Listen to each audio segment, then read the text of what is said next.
It's been a week since I released the long-awaited Thumbnails Plus update, and I thought it would be great to give you a quick video overview of what's new.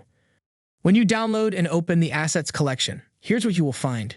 The arrows folder remains unchanged, with the only difference being that all arrows are now in PNG format instead of SVG. This switch was made because some software doesn't support these files, and going with PNG makes things a bit easier. Next up, there's the Backgrounds folder, which now includes a variety of brand new, custom-made assets that you can use to enhance the look of your thumbnails. As you can see, there are a lot of clean and neutral backgrounds, along with simple room interiors, outdoor settings, luxury-looking marble walls, wood textures, blueprint grids, and more. And inside the Environments folder, everything remains the same, featuring a collection of pre-made 4K outdoor environments which you can scale to your liking without losing any of the quality.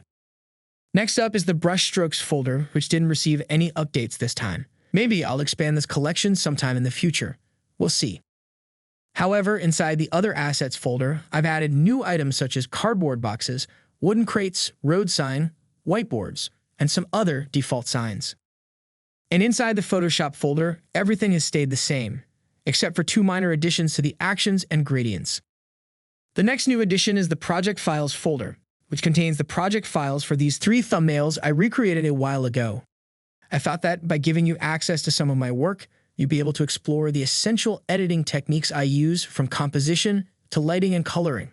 By going through one of these project files, you can see that all the smart objects are included, allowing you to access the original assets used in these thumbnail remakes.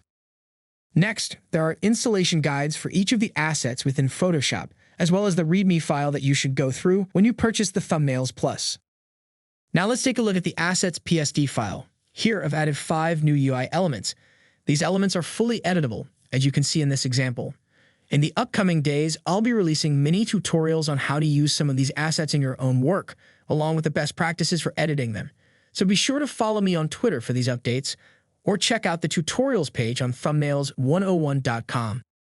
Next are the custom graphs. There are now a total of 40 graphs inside the Thumbnails Plus, and they are, like everything else in this PSD, fully customizable. This means you can easily change the colors of any part of the graph, and even better, you can select each graph point and move it to your desired position. This feature is a great time saver and adds a lot of flexibility, which wasn't possible in the initial Thumbnails Plus release. Additionally, there are some new assets, such as the Monk Mode icon, which you can customize by changing the color of either the text, the green button, or both if you need to make it work on white background, for example. And last but not least, there's a second generation of 3D floating icons, which, as you already know by now, are fully editable, just like the rest of the assets. And for the very end, let me show you the Pinboard template PSD file. When you open it, you will notice 3 templates at the very top. Every element from these 3 thumbnails is 100% editable, just like everything else in Thumbnails Plus. You can move these elements around and rearrange everything to your liking and needs. Or, if you just need a quick pinboard thumbnail with fiery vibe, for example, you can open this project file, replace the images and text, and you're done in just a few minutes. It doesn't get any easier than this. On the other hand, if you're feeling creative and want to design your own layout, you can open the Pinboard Playground group, where I've prepared over 100 different elements categorized for you to create your unique-looking pinboard thumbnail.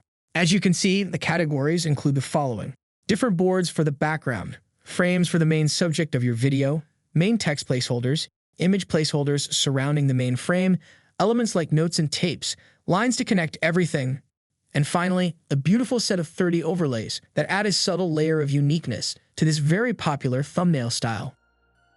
If you've already purchased the Thumbnails Plus, you can download the update for free. And in case you were on the edge whether to buy it or not, now you have 250 more reasons to do so.